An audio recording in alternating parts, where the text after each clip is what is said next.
ஆட்சியாளர் எப்படியெல்லாம் இருக்கக்கூடாதோ அப்படியான எல்லா பண்புகளையும் ஒரு சேர பெற்றிருந்தான் எகிப்து நாட்டின் அரசன் ஃபிரௌன்.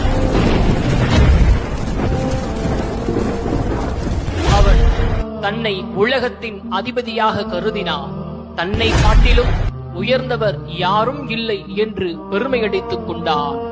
தன்னை கடவுள் என்று அறிவித்ததோடு மட்டுமல்லாமல் தன்னை போன்ற ஒரு சிலையையும் வடித்து அதனை கடவுளாக வணங்குமாறு மக்களை வற்புறுத்தினார். பனு இஸ்ராயலர்களை கொத்தடிமைகளாக்கி துன்புறுத்தி வேதனை செய்தார். ஒரு நாள் இரவு ஃபிரௌனுக்கு ஒரு கனவு வந்தது.